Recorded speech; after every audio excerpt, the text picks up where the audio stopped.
Hey, what's up guys? Welcome to a new video. So in this one then, I've got a day one strategy to go through with you. I made it myself, and the way I designed this then is to essentially take you from having nothing, i.e. on day one, all the way to having a fully functioning Shopify store with some winning products, running some profitable Facebook ad sets as well. I have exported this strategy into a PDF, so if you do want to get your own copy and use for your own reference, you can do so. It won't cost you any money. Just simply check out the first link in the video description down below. Before we jump into it then, one final thing I just want to quickly say is that I do read every single comment, so if there is something you want to ask me, then simply leave your comment down below. I will see it, I will read it, and I will answer it. If you enjoyed the video, make sure you let me know. Just simply hit that like button. And finally, I do upload 4 videos every single week, so for regular and consistent content, please do make sure you subscribe to my YouTube channel. That being said, thanks again for tuning in. I hope you enjoy it, and let's get straight into it. So the starting budget then for this strategy is £500. This will allow us to get the required and necessary Shopify apps, pay for the required plan, and obviously do all the testing we need to on Facebook and the scaling as well. Remember, you also need some funds left over to consider the order fulfillment. The faster we can fulfill our orders, then the better, because the faster our customers will receive their products. So to start from the very beginning then, you need a Shopify plan, which is going to cost you $29. Now for the sake of ease, I'm just going to do everything in pounds. Being in the UK myself, it's just easier to do this. Shopify won't let you sell either until you sign up to a paid plan, so this is a expense that you can't avoid essentially. In terms of the apps I recommend, there's 4 kind of apps in which I strongly recommend that you need and that you get. If you want to add any others on top of this, then that's completely up to you. Number 1 is Below. It is 100% necessary to create the link and integration between AliExpress and Shopify. Number 2 is an upsell app. This is going to cost you about £20 per month depending on which one you use. So a lot of people always ask me then whether having an upsell app is necessary, and there's only one answer to this question, and that is yes. To illustrate how powerful this is then, I read a study. It was going a while back now, so I can't truly remember the specific numbers, but I think it was in America, in the Southwest region. All the branches there adopted the method of asking their customers a simple question. All they would simply say to them is, would you like fries with that? And simply by offering that as an upsell, so that's what an upsell is when somebody buys something, you simply ask them if they would like to increase the size of their order or buy something else as well. And by doing this then, the branches in that particular region were able to increase their sales by an extra, I think it was $120 million, simply by asking a question. It doesn't cost them anything to get their staff to ask that question, and they were to make that considerable gain in sales. So make sure you have an upsell app basically. Point number 3, or app number 3 then, is Looks Reviews. Just to quickly mention, I'm not affiliated with any of these apps, by the way, so these truly are my genuine recommendations. Looks Reviews, in my opinion, is the best kind of review app because of this layout and the reviews you can integrate from AliExpress. Just head over to the Shopify App Store, check it out, see what you think, and it's going to cost you about £10 per month. In my opinion, it's an absolute must-have, and we'll be getting into why later on in the video. The 4th and final one then is a free shipping bar, because one of the biggest reasons why people abandon checkout is because they have to pay an additional fee for shipping. So we're going to include free shipping with all of our products, and we're going to advertise the fact to all of our customers too, because then that's one less worry or one less reason why they might leave our store without making a purchase. So that brings our total spend so far to £89. In terms of the theme then, I want you guys to use the debut theme. It's 100% free. You can get it from Shopify themselves. It won't cost you any money. And to give you an example then of a debut theme store, here is the very first Shopify store I created.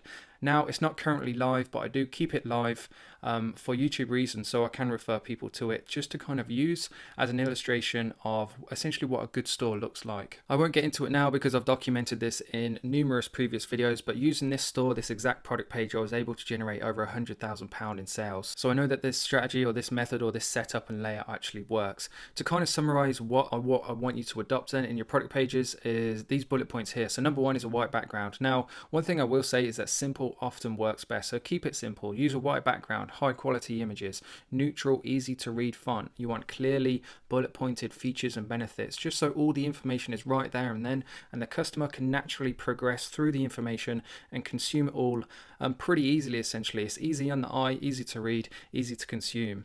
You want short to the point product descriptions that essentially present a problem to the customer and then solve the problem by buying that particular product. You want a standout add to cart button. If we go to this page here, you can see the only other blue thing on the page is this free shipping bar, and both of these are kind of like a benefit. They've got free shipping, and then naturally that eye is going to kind of track towards the add to cart button, which is essentially what we want.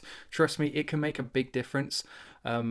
Split testing different colors of your add to cart button. You want trust badges and you want reviews. Now, why do you want these final points? Here's a quick little study I want to share with you. When shopping online, which of the following features of an online store makes you trust it the most? This was a survey that this particular company did, and the number one thing then was customer reviews. They are a must on your store. Think about it. If you go on a website that you've never heard of before, you've never seen before, and they've got absolutely zero reviews on all of their products, you're going to be pretty skeptical about handing over your credit card details or spending money with them. So the kind of number one thing I want you guys to consider is that when you're building your store, you need to make it come across as trustworthy. Additional things then that every site should have. Now, I need to mention these because some of the sites I review don't have these pages. They leave them off. Number one is an about us page. You need that information on there. Number two is an FAQ page for obvious reasons. Number three is the legal policies. So your refund policy, delivery policy, terms and conditions, privacy policies. You need your contact information on there. You need an email, and you need a phone and address if you can. Now, I've covered these in previous videos on how you produce those for your customers without revealing your personal phone and personal address. There are ways to do that, so make sure you check out my previous videos. But basically, the more information you can give to your customer, the more trustworthy you're going to come across. And then finally, you need a track my order page, and a blog, I guess, is optional. But what I find the benefits of a blog here is that if you can give value to your customers, i.e., so if you're running a dog shop and one of your blog posts could be certain training techniques for your dog, then it gives people a reason to keep coming back to your store, to follow you on your different social media pages, and therefore they'll be consuming your content more and more, and therefore they're more likely to become a customer and be a returning customer too. The final point then when it comes to your Shopify store is to get feedback on it. Now, when I say get feedback, don't show your mother. You need to get honest feedback. That should say get honest feedback. In fact, I'm going to put in there. So go into Facebook groups, ask the admin if you can post for feedback. You can join my Facebook group. I allow people to post their store links in there, and we've got a pretty great bunch of people, in fact, that give you genuine, honest feedback. So the reason being is because it doesn't matter. You could be selling bars of gold for half the weight of it or half the cost of what it should be, but if your store isn't trustworthy, then nobody's going to buy them, even though it's a great deal. You need a good and trustworthy looking store, otherwise nobody's going to buy your product regardless of what it is. That being said, then moving on to the products. So we need to have in total 30 minimum on your store. This is to give an impression of a well-established, legit, and again, trustworthy business. Next point, they don't all have to be winning products. Just make sure you don't add a load of rubbish, because if you have a ton of just crappy, plasticky, rubbish products on your store, it will devalue your store. It will make customers think that your company, your business is cheap and not worth spending their money with. Have high quality products, but they don't all necessarily have to be winners, those golden products. The strategy then I want you guys to adopt is I want you to choose 3 products to test. Number 1 is I want you to pick a product based on your gut feeling. The reason for this then is because picking products is a skill, and by choosing products that you go with on your gut feeling, if they work or if they don't work, you're going to soon learn by trial and error and develop that skill. Number 2 is I want you to choose a trending product, because this gives you a good chance of success. Number 3 is tried and tested, so i.e. a product that you know is selling successfully. How do you find these products then? Number 1, in terms of your gut feeling products, so the numbers correspond with each other. You can use all the different product research tools in the world. These are just a few of the popular ones. You've got Thieve.co, you've got Ecom Hunt, you've got CJ Dropshipping, AliExpress, and of course Facebook. Number 2 then, to find trending products, then Google Trends is the place to be. In my opinion, it doesn't matter what product you add to your store, you should always check it on Google Trends, because the information it gives you for free as well is just invaluable. Number 3 then, to find tried and tested stores, the best place hands down is the Exchange Marketplace. Again, I will be illustrating all 3 of these in a second. The Exchange Marketplace is essentially where people go to sell their Shopify stores. You can see how much they've turned over. You can see what their best selling products are. Again, I'll be showing you this in a second. So as an example then, so if this was me adopting this strategy, number 1 then is this spaceship nightlight. The reason being is when I first saw this, I thought that's a pretty cool product, and my gut feeling tells me that when other people see this product, they will think the same thing as well.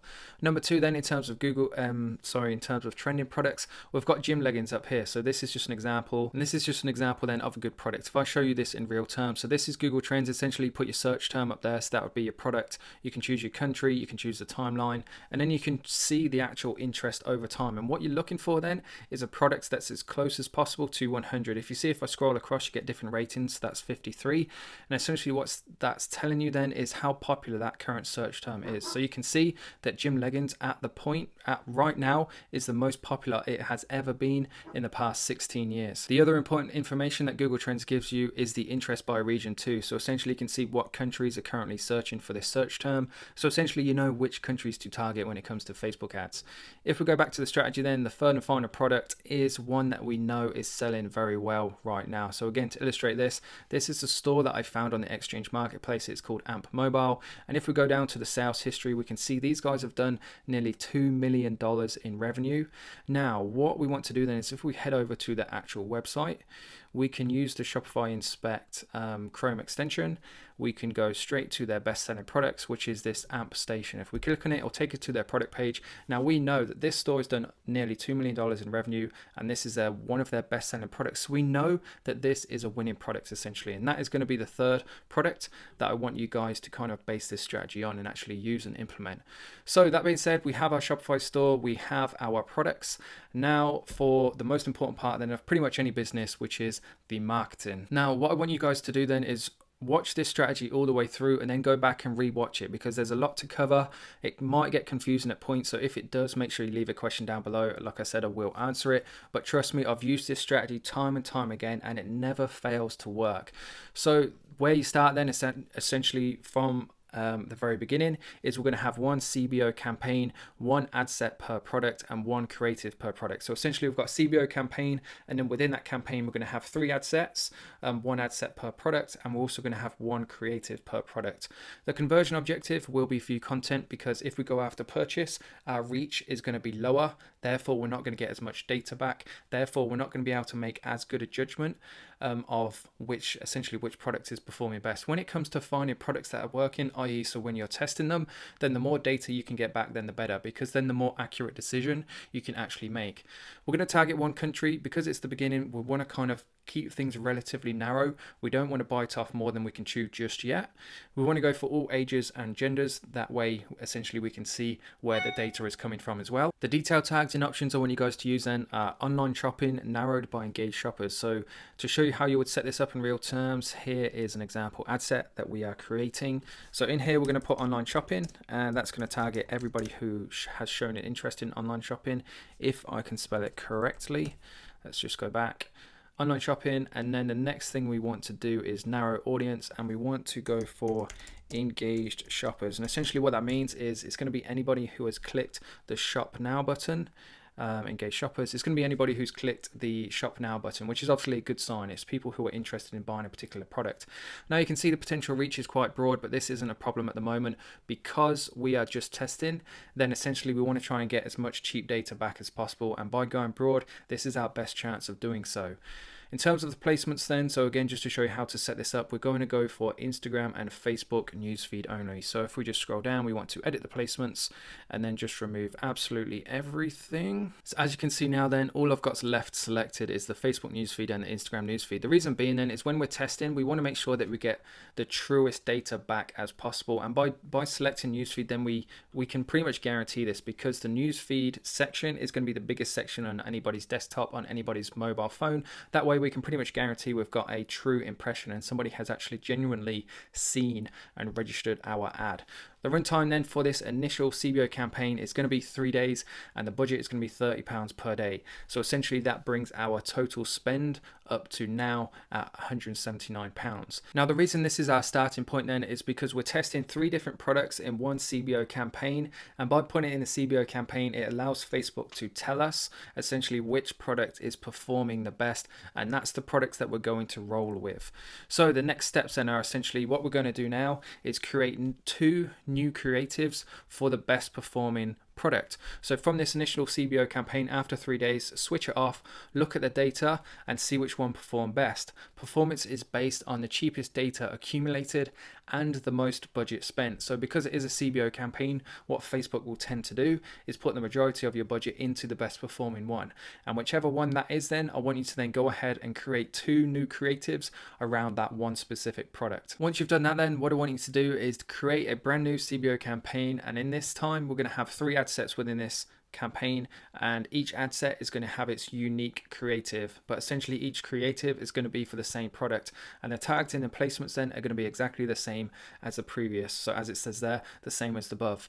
The runtime again is going to be 3 days at £30 per day, which brings our total spend now up to £269. Now the reason being for this then is because essentially to begin with, we've tested 3 different products to find out which the best one is.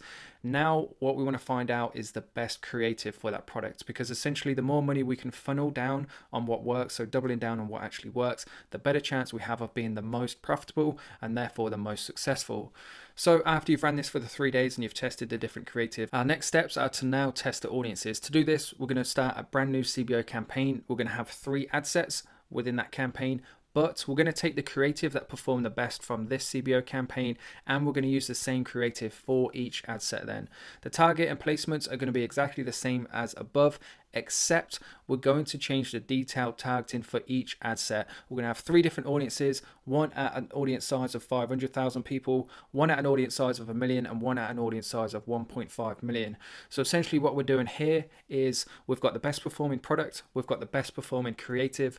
Now we need to find the best performing audience to essentially move into scaling. So create the CBO campaign, let it run for another 3 days at £30 per day, and that will bring our total spend up to £359. By now as well, you should be seeing some sales. So while £359 may sound like a lot, at this point you should have seen some sales by now, so you should be starting to recoup some of that cost. Our next steps then after these 3 days are now to focus on the best performing audience, i.e. the ad set that performed the best from this CBO campaign, and start to absolutely go crazy with the scaling. Now, the reason of why this works, and I like to explain absolutely everything I do, number one is we are testing absolutely everything. The more you test, the more or the better chance you're going to have for finding essentially what works. So we're testing different products, we're testing different creatives, and we're testing different audiences, and they are the 3 kind of key features to any successful Facebook campaign. So we essentially, as it says there, finding the best of everything to then focus on and scale. Now I was going to include the CBO scaling strategy for this video, but I've just realized I've been talking for like 20 minutes now, so I'm going to include it in a different video. Let's say if we can get this video to 100 likes, and I'll release part 2, which will be the CBO scaling strategy that follows on from this. That being said then guys, that pretty much just covers everything.